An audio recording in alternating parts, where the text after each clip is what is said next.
નમસ્કાર દર્શક મિત્રો, હું છું દીપિકા પંડ્યા અને આપ જોઈ રહ્યા છો અરવલ્લી ન્યૂઝ। મેવાડની માટીમાંથી જન્મેલું એવું એક યોદ્ધા જેની તલવારમાં શૌર્ય, જીવનમાં સ્વાભિમાન અને હૃદયમાં રાષ્ટ્રભક્તિ વસતી હતી।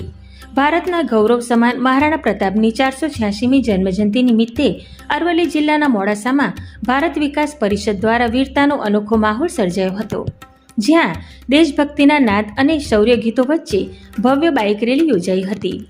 શૌર્ય, સ્વાભિમાન અને અડગ સંકલ્પના પ્રતીક ગણાતા મહારાણા પ્રતાપની 486મી જન્મજયંતિ નિમિત્તે ભારત વિકાસ પરિષદ મોડાસા શાખા દ્વારા શહેરમાં ભવ્ય બાઇક રેલીનું આયોજન કરવામાં આવ્યું હતું। શહેરના વિવિધ માર્ગો પરથી પસાર થયેલી આ રેલીમાં મોટી સંખ્યામાં નગરજનો, યુવાનો અને સામાજિક આગેવાનો જોડાયા હતા।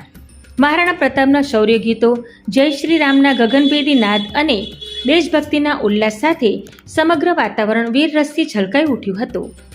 રેલી ઓધારી તળાવ ખાતે પહોંચી હતી, જ્યાં મહારાણા પ્રતાપના સ્મારકને પુષ્પાંજલિ અર્પણ કરી મહાઆરતીનું આયોજન કરવામાં આવ્યું હતું। આ પ્રસંગે મોડાસા નગરપાલિકાના પ્રમુખ જયશ્રીબેન પટેલ, ભારત વિકાસ પરિષદના પ્રમુખ ગૌરાંગ સોની સહિત સભ્યો, નગરપાલિકા કાઉન્સિલરો, વિશ્વ હિન્દુ પરિષદના કાર્યકરો, વિવિધ સામાજિક સંસ્થાઓના પ્રતિનિધિઓ તેમજ વિદ્યાર્થીઓ મોટી સંખ્યામાં ઉપસ્થિત રહ્યા હતા।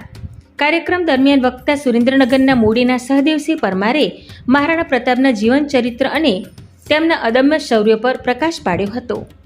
તેમણે જણાવ્યું કે ધર્મ, માતૃભૂમિ અને સ્વાભિમાનની રક્ષા માટે જીવનભર સંઘર્ષ કરનાર મહારાણા પ્રતાપ આજે પણ યુવા પેઢી માટે પ્રેરણા સ્ત્રોત છે। તલવાર ઝૂકી શકે પરંતુ સ્વાભિમાન નહીં, આ સંદેશ આપનાર મહારાણા પ્રતાપની જન્મજયંતિએ મોડાસામાં વીરતાની ગાથા ફરી એકવાર જીવંત બની।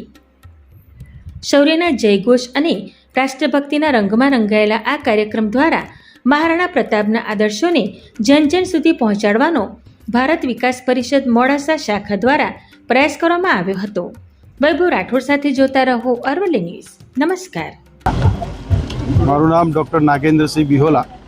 આજે ભારત વિકાસ પરિષદ મોડાસા શાખા દ્વારા ભારતના વીર શિરોમણી પ્રતાપી મહારાણા પ્રતાપની 486મી જન્મજયંતિની ઉજવણી કરવામાં આવી અને આ ઉજવણી પ્રસંગે મોડાસામાંથી બહુ મોટી સંખ્યામાં ભાઈઓ, બહેનો અને બાળકો ઉપસ્થિત રહ્યા અને એક રેલી સ્વરૂપે મોડાસા ડીપ એરિયાથી અહીં મહારાણા પ્રતાપના સ્મારક સુધી સૌ આવ્યા અને ત્યારબાદ મહારાણા પ્રતાપને શ્રદ્ધાસુમન અર્પિત કર્યા અને સુરેન્દ્રનગરથી પધારેલા સહદેવસિંહ મૂડીએ આપણને સૌને, બાળકોને પ્રેરણા થાય એવું વક્તવ્ય આપ્યું કે આપણે સૌ મહારાણા પ્રતાપના જેવા બનીએ અને એમના ગુણોને અપનાવીએ અને ભારત માતાનું નામ રોશન કરીએ।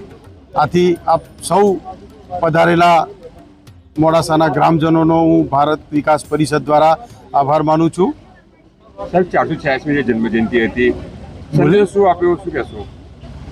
ભારત આજે જે મહારાણા પ્રતાપની 486મી જયંતિ હતી તે નિમિત્તે એમને એવો સંદેશ આપ્યો કે આપણા જે બાળકો છે એમાં વીર રસનો ખૂબ મોટી માત્રામાં વિકાસ થાય અને બાળકો વીર બને અને વીરતાના ગુણો એમનામાં આવે એવો સંદેશો મહારાણા પ્રતાપના એમના જીવન ચરિત્રમાંથી લેવો એવું વક્તવ્ય આજે આપણને મળ્યું।